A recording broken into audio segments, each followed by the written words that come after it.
Reconnecting with self. Why is it so important?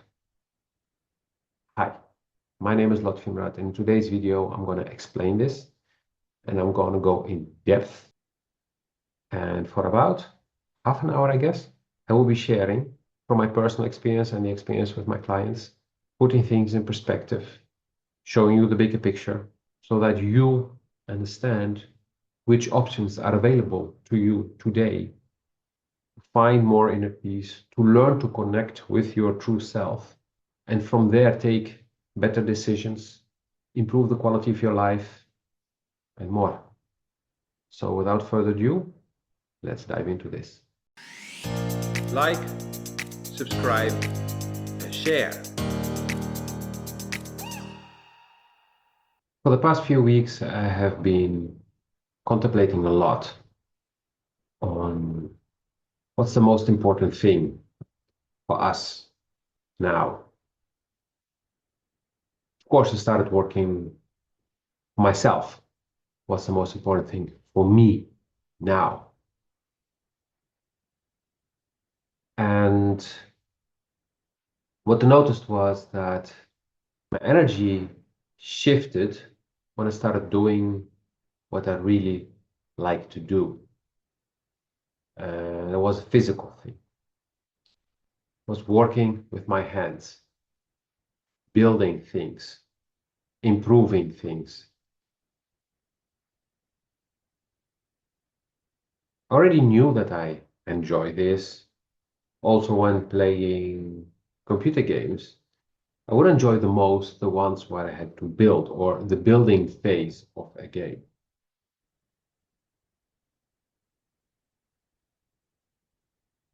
But I noticed that doing it with my hands, myself physically creating something,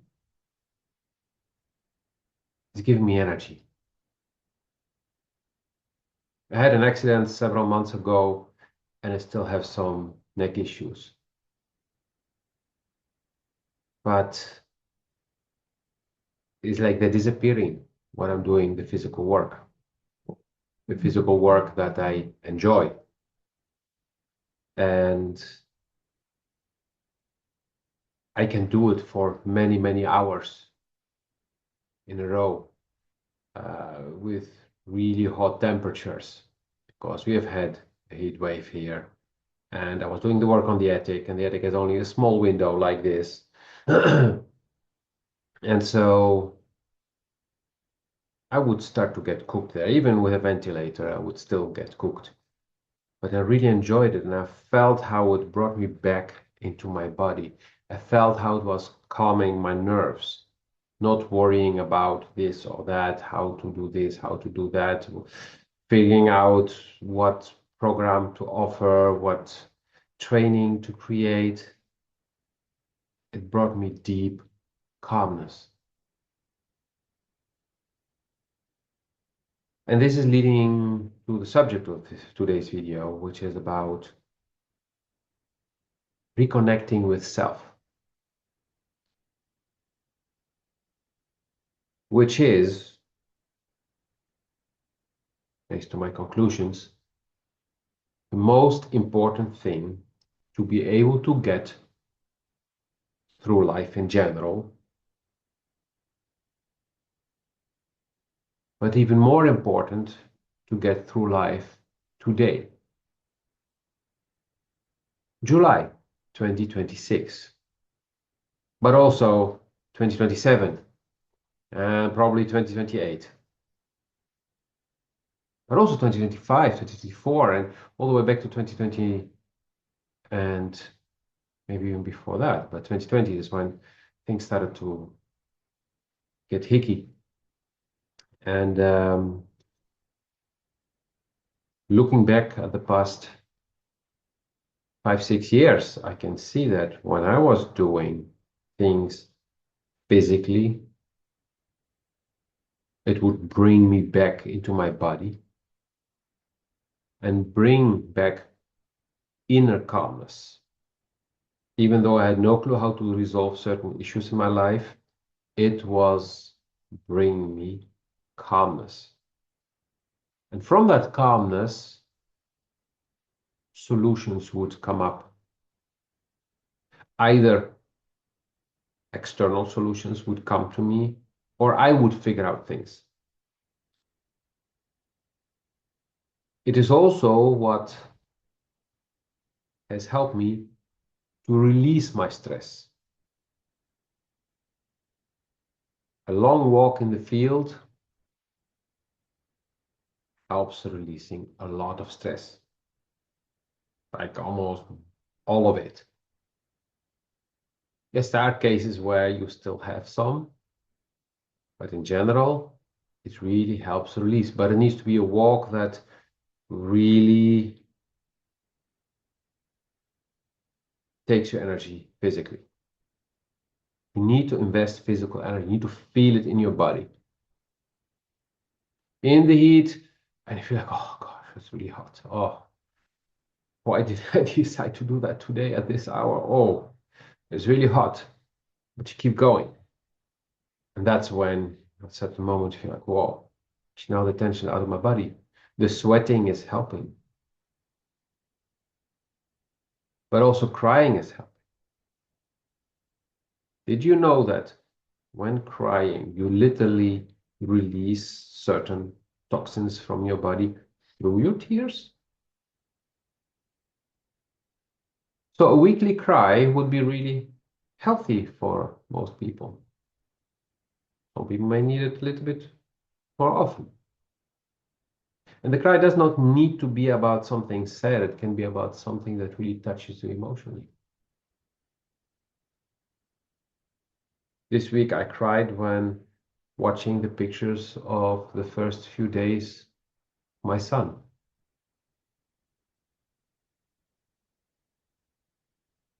I remember how I cried for 2 hours or 3 hours straight when I saw him for the first time.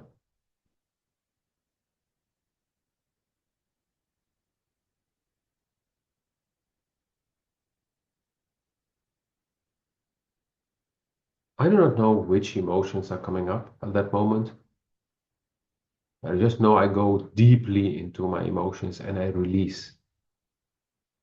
And it's not sadness that I'm feeling, it's actually joy. Releasing tension from your body brings back the joy or creates space for true joy and happiness. A lot of people think that drinking alcohol, going partying, I think doing things like that, or other kinds of distractions will bring you joy. They may bring you some joy and dopamine in the moment, but with most of these things, you pay the price afterwards. Hangover, tiredness, having wasted a lot of money, whatever it is, or a waste of time, or dumb things that you regret later. Was it really worth it to do this or that?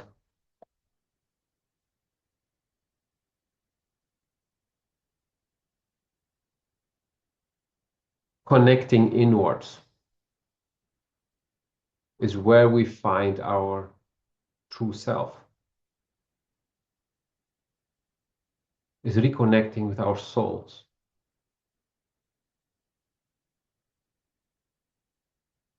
Some say we are soul, and then the body is within the soul. Some people say, the soul is in the body. Well, based on quantum physics and all that, scientists are starting to finally understand now, everything is a creation by your soul, by your higher self. But not to dwell into these details, reconnecting with the true self, with our souls, with our higher selves,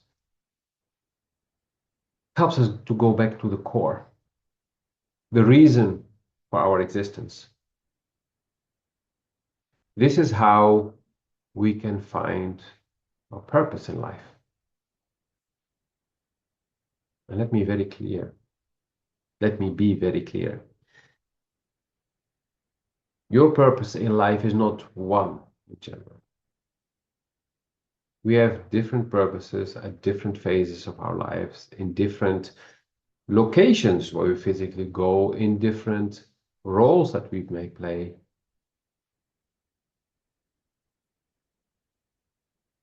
And depending on where we are in our lives, with the experience we have built up, our roles will change. They will evolve. They may be completely transformed, like being completely different from what they were before, or being updated, upgraded. Let's say updated, not per se upgraded, because then people feel, now I'm better than I was before. No, you were always perfect. You were just taught to judge yourself that you're not perfect, because that's how you can be pushed into fear, into insecurity. You can be easily manipulated in doing things that are not in your best interest, and so on and so on. Just look at social media, look at the media in general, look at marketing. You're not good enough if you don't have this latest phone, TV, car, whatever.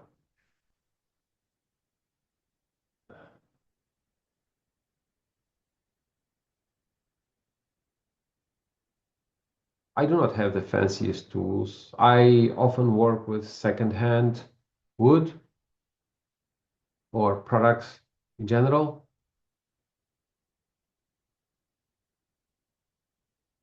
It's not having the newest, the best, the greatest, the biggest, the strongest thing that will bring you joy. It is what you do with what you have in that moment. I can look at some of the things that I built and I would say, well, today I would do it differently. Well, I did then the best I could with what I had and with the knowledge that I had at that moment. Yes, it is true that if today I would rebuild the rack that I built in the attic for crates with products, I would try. Well, today I would build it not with 3 parts at the bottom, but with 4.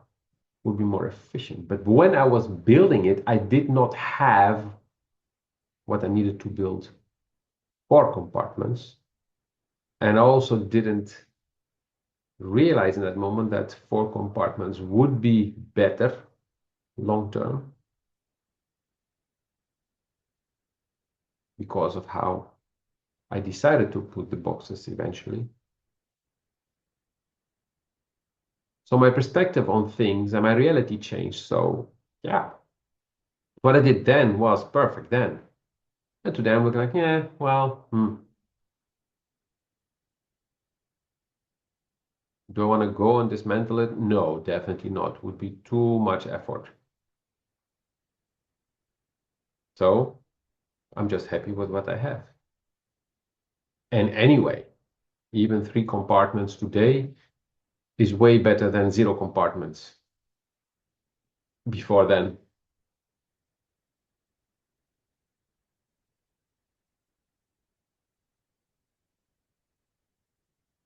Yes, the second part of the rack, when I built it, has been built more efficiently than the first one, because I learned from the first one.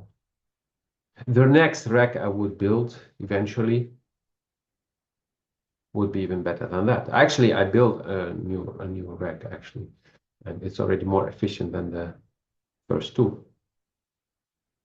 Hey, that's how we learn. Coming back to the connection with self, the more we practice certain things, the more we work on ourselves, the deeper we get, the better we start to hear our inner voice.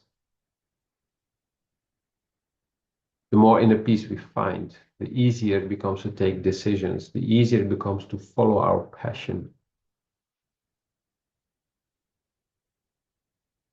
And the more the quality of our life improves.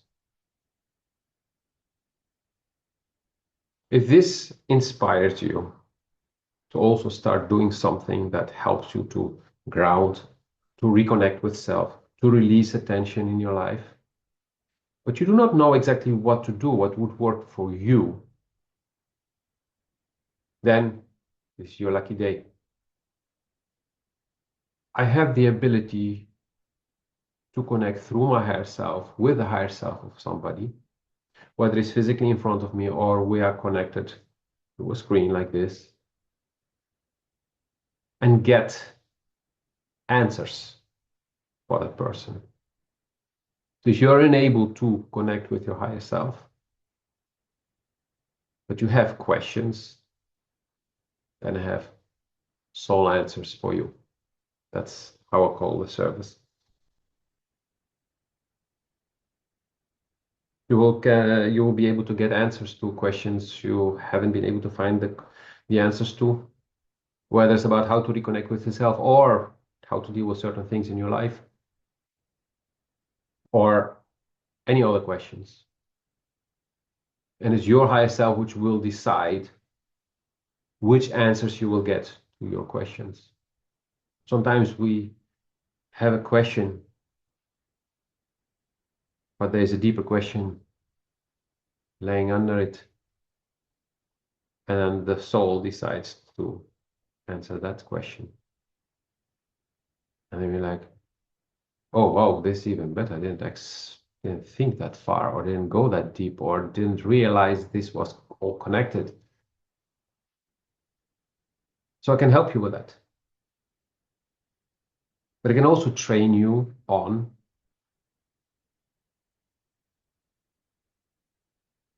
connecting with yourself, how you can do this yourself through different techniques. I can help you simply start with releasing your stress, releasing the tension that you have in your life. And then from there also getting less tension, accumulating less tension, absorbing less crap, which creates tension in your body, in your mind even. And there are many more things I can teach you and I can help you with. There are also clients who feel the need to first get some help in releasing the stuff and then learn on how to do it themselves and learn how to prevent things because they really feel blocked. Well, I can help with that too. I prefer you to learn to do it by yourself so you become independent. And in certain cases, yeah, it's helpful. And don't worry. Generally, I make you aware either in the moment or afterwards on how we actually did it. Sometimes when you are in the middle of it, you do not see what's really happening. You do not realize how you're releasing things. But I'll explain it to you. This is part of me teaching you how to do it yourself. Just like I was so lucky to have people around me who taught me how to do things by myself. Because they knew they would not be there all my life to keep helping me. So they taught me how to be independent. And being independent does not mean you do not ask for help. It's the smart people who ask for help. It's the strong people who ask for help, who have the courage to ask for help. And then depending where they stand, they will get the help that they need in that moment to move forward. Definitely for me. I will not resolve your issues for you. I will help you in the process of resolving them and learning how to resolve them by yourself.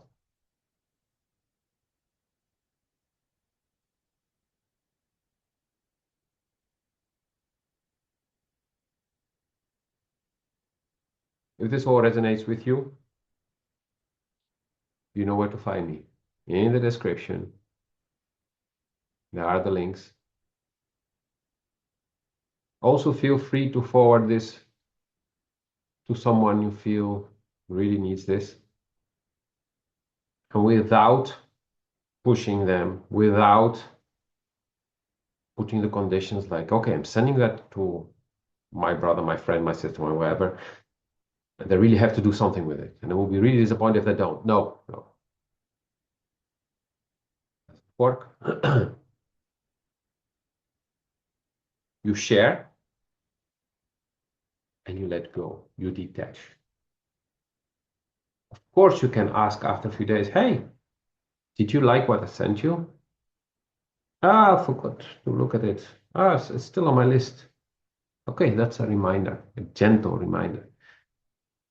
But you cannot force people to do things. You cannot force your help on people. Just like I cannot force my clients to take the steps they need to take, but I can clearly see that they need to take them to be really successful. No, people will take the steps that they need to take when they're ready to take them. We cannot see when they're ready. I have the gift to see the potential of people. And I was a curse at first because I would be really disappointed why they were not moving forward, why they were not doing those great things that I could see.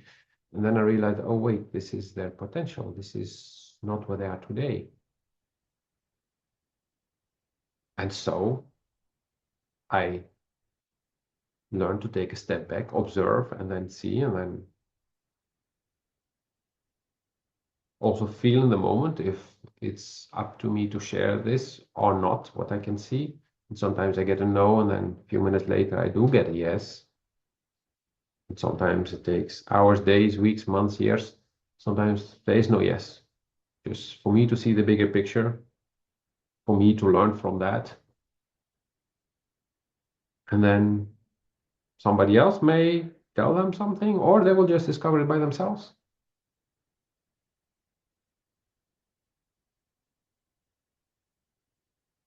This also applies when I'm helping people with career counseling, when they want to plan their career, when they want to change jobs within the same company or externally, when they want to plan their growth path.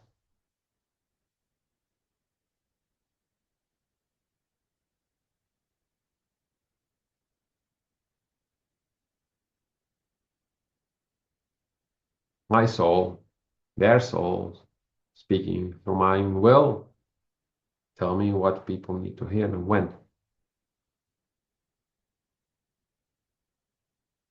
It doesn't work to tell people all the things they will get into their lives, what will come and what they will be doing, because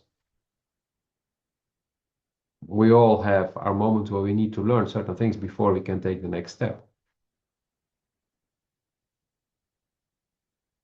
So it doesn't help to always know why you need to take these steps. Sometimes yes, sometimes not. So the information you may get maybe 1 or 2 steps ahead, but not 10, 20 steps into the future.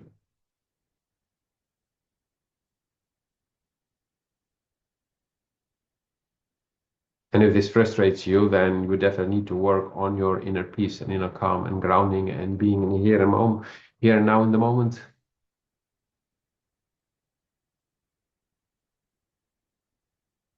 So do what you need to do. I'm looking forward to seeing you. Have a wonderful day. Like, subscribe, and share.